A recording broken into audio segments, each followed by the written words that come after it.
Welcome to the Market Moment. This is Matt Walters here with Lee Mackey and Eli Freeman. We have a lot to talk about today, and Eli wants to get straight to it, so we're going to get straight to it. There we but go. Before we do No that, small talk.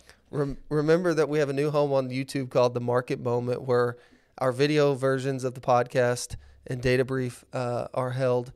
And make sure you subscribe to the Market Moment YouTube channel. So we sent out a video a week or two ago about splitting up kind of our YouTube channels. So we have a couple different homes for the various videos that we're doing. So check those out. Mm-hmm. We also have a channel, The Market Minute, which has all of our shorts. So some really kind of fun, to the point videos that we're doing. Yeah. What I really like about the different channels that we have is each one will teach you something different. Yeah. The target audience is a little different. Yeah. Depending on what you're looking and for. It's helpful for all ages, as young as 15 to 20 years old and as old as 90 years old. There will be something that you can learn and something that you can benefit from. Yeah, for sure. So go check that out. Like, subscribe. We would definitely appreciate it. So number one topic for the day, oil. So we've got a lot going on in the Middle East, right? We got Iran, Israel situation. Iran, launched an attack on Israel that Israel kind of thwarted. Looked like it, not too much bad happened there, but everyone's kind of awaiting Israel's response. So concerns about Iran's retaliation pushed oil prices to the highest level since October last week, with the global benchmark Brent crude oil reaching little over $92 a barrel on Friday. Blah, blah, blah. It is only reasonable to expect stronger prices when trading resumes. Having said that, there's been no impact on production so far, and Iran has said that the matter can be deemed concluded. However, fierce and painful the initial market reaction will be, the rally could prove to be short-lived unless supply for the region is materially disrupted. So any initial thoughts on oil prices? Have been trending up for a while it is. Yeah, the last 2 months or so, oil has been going up, regardless of what has happened in the Middle East. I don't think this weekend's events created much of a long-term shock to the system. If Israel starts dropping bombs, on Iran and this escalates, sure, it could. But I think right now the impact on the oil prices is somewhat muted. Mm-hmm. Eli? Well, that speaks to one of the benefits of our oil industry in America has grown more and more independent of the Middle East. And the more that we're able to produce, refine, and keep within the borders of America, and keep some oil reserves, if we can keep the oil reserve. I don't know if we have ready and able anymore. To your point, I think what has happened in the Middle East is going to create more of that debate here. We're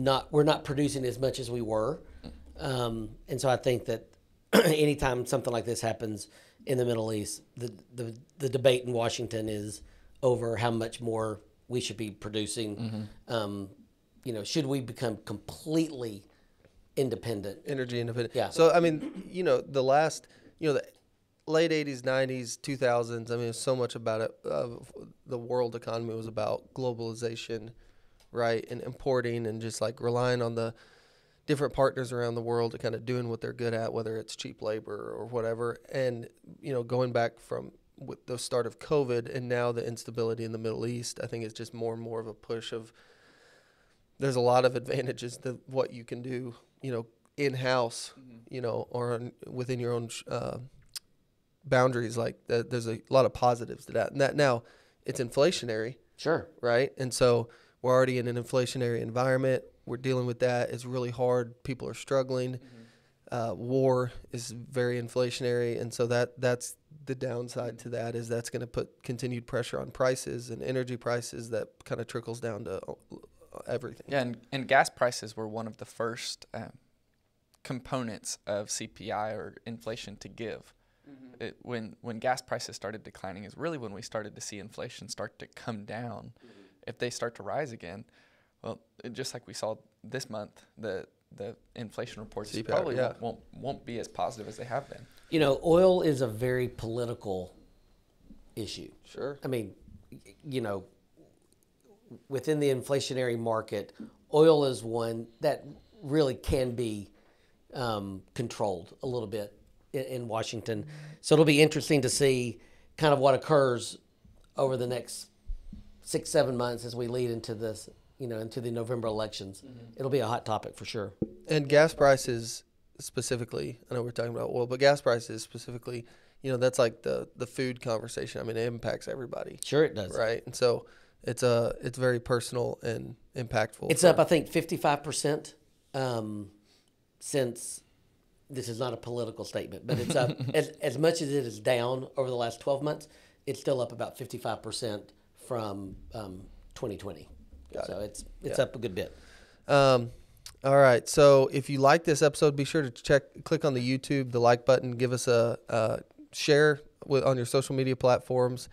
We appreciate you hanging out with us every Tuesday. So now let's talk real quick about retail sales topping estimates in March. So retail sales for the month increased 0.7% from the previous month, according to Census Bureau data.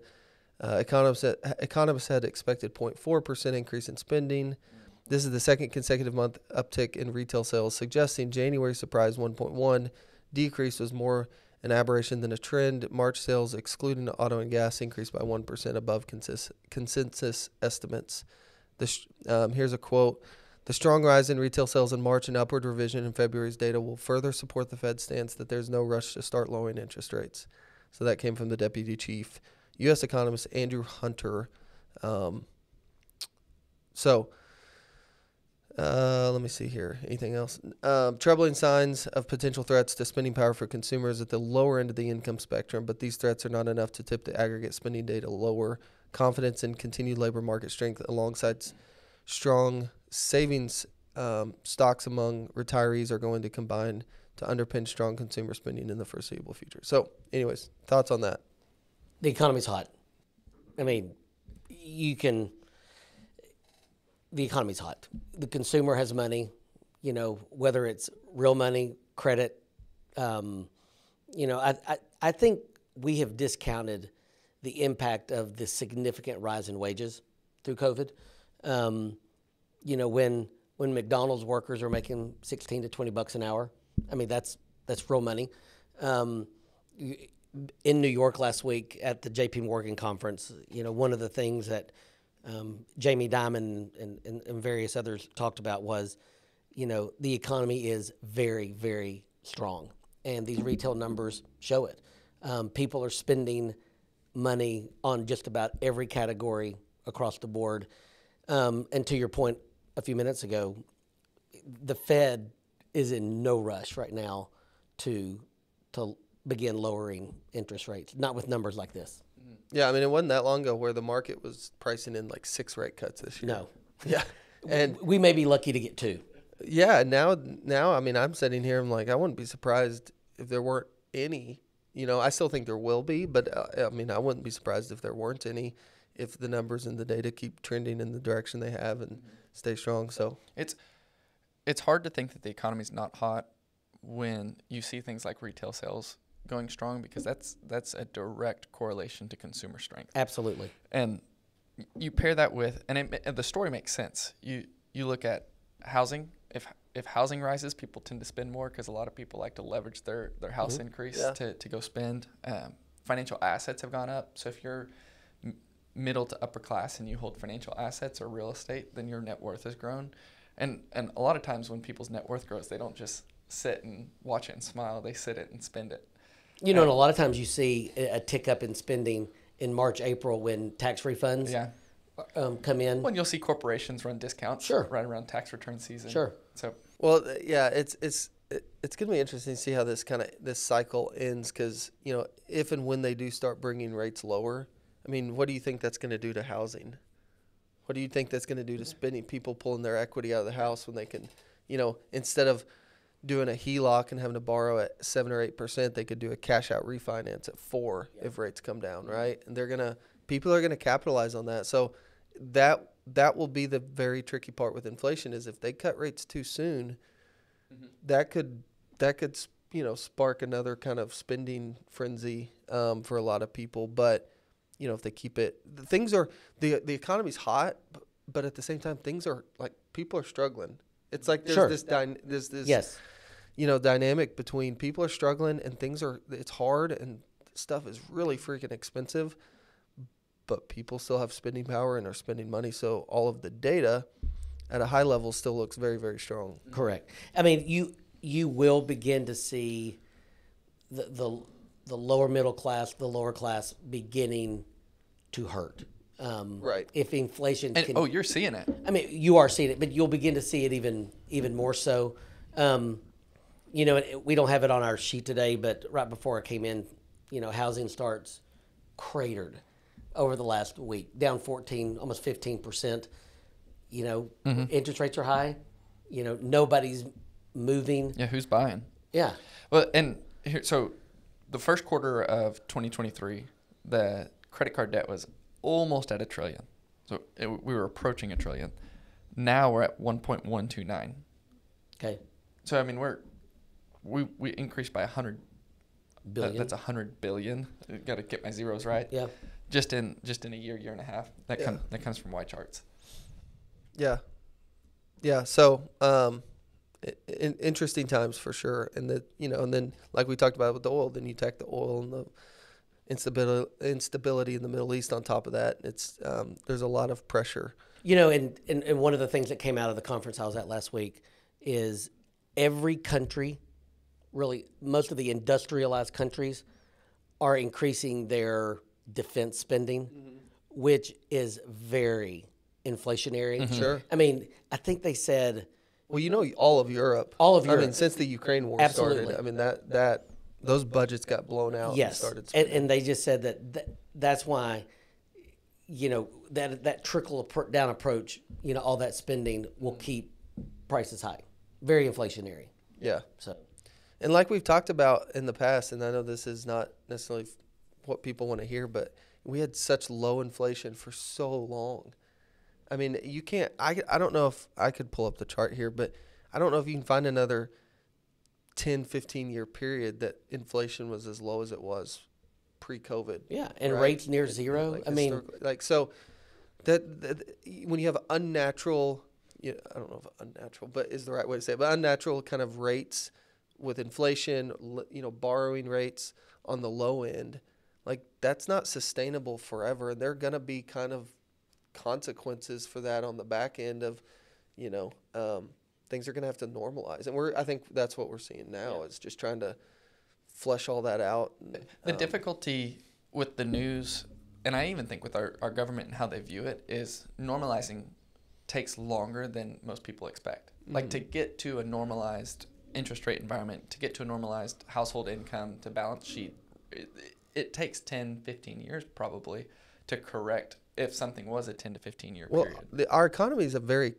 complicated, complex animal, Sure. right? And like this idea that Fed does X and then Y happens Immediately. It's just not that simple, and doesn't happen that quick. Like it takes a long time for these things to work their way through the system, and then all that said, you don't typically know exactly what the end result will be.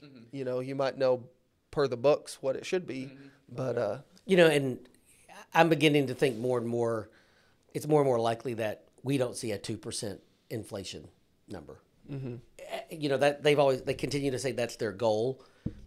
I think a 2.5%. Like in the next year. I don't know if we ever get to 2%. I mean, when we asked the 2.5 to 3% could become that new normal. I mean, when I asked that, we had the JP Morgan global weeks ago. strategist Stephanie Aliaga on the podcast, and I kind of asked her somewhat jokingly, like, where's the 2% come from? The joke's like 1%'s too low, 3%'s too high. And she kind of confirmed, like, it's more, she said, it's more art than it is science. Yeah. And, it's kind of, I think that confirms or kind of validates your point of like, we may not. And that I think that's not the end. That's not a necessarily it's not a bad thing. negative. Correct. Right. Yeah. Correct. I mean, because as long as wages continue to rise at somewhat keeping up with inflation, it's not that big of a deal. In my career before y'all were in it, the number was 3. Yeah. So at some point we decided no, the number should be 2. Well, I think that it may bounce We just back need a little bit. we need price stability. Like we need consistency. Yes. That's the Fed's goal, right? Not necessarily getting it as low as possible down to 2. It's just not having these spikes and these big shocks to the system, because that's what's so hard to manage. Okay. All right. So price of gold. Price of gold has been skyrocketing. The speed and magnitude of gold's ascent is astonishing. Since 2024 low in mid-February, it's rallied 17%. Investors have been seeking safety in gold. Costco's been selling gold bars. Escalating tensions in the Middle East, the war in Ukraine, and upcoming U.S. election are now underlying its traditional role as having an asset, as a haven asset once again. This goes on to say people are using gold as an ATM, so people are starting to like cash out gold, jewelry, and stuff that they've owned for a longer period of time because, I don't know. What are your thoughts? Are people doing that because of how much gold is, selling for at the time, and they're just saying like, hey, I'm going to cash out while I can at a high value, or is it more of out of desperation of, hey, I'm in a cash crunch, I need the cash? Because those are two very different scenarios, right? Yeah. Eli? I mean, in my opinion, if you own gold for the purpose of inflation hedge or safety, then maybe after a spike you're excited just to sell because you got the feeling of safety. It went up in a time that you may feel uncertain, even though financial markets have done really well. And to that point, if you're buying for the safety, for the hedge, there's nothing out there that would give you this feeling of, oh, things are much better now. So I think some of it may be just cashing in some chips. I don't think you can look at the world and go, the world's a much safer place now. Let's, diversify out of gold. But I don't know anyone who like trades gold. Yeah. Trades? Right? No. But that's what you're doing. Yeah. I mean, if you bought it and it goes up and you sell it, I mean, that was a trade. And I say I don't know anyone. I do know people that trade gold, but it's not common. Correct. And so I would actually kind of lean on the side of like, if people are cashing out, that's more out of need. And yeah, it's opportunistic. Like they're saying, hey, it's a good time. Like, let's go ahead and do it now. But it's more of, hey, they need the money. Inflation is hitting them. And instead of going out and borrowing money, right? Maybe they're looking at, hey, what can we sell? What can we probably divest? the most trading that happens with gold and silver is once someone passes away. Because a lot of the people who own gold and silver are the generation that's in their 80s, 70s, 80s, 90s right now, just because lived through the Great Depression or their parents. Get a step up in basis. Yeah. And so don't have to pay capital gains. As soon as it goes to children, the children go, well, what do I do with this? Yeah. Let me circle back real quick to a point that I was going to make earlier.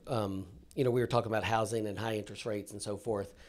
One thing that I thought about this weekend with the Iran-Israel conflict, if we have a significant international event, there will be a flight to safety. There will be a flight to the U.S. Treasuries, which is going to bring that 10-year down significantly.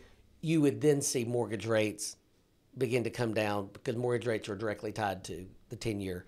So you could see an easing in that has nothing to do with the Fed. And I think some of what the Fed would like is for that 10-year to come down naturally without the Fed having to force it. Yeah.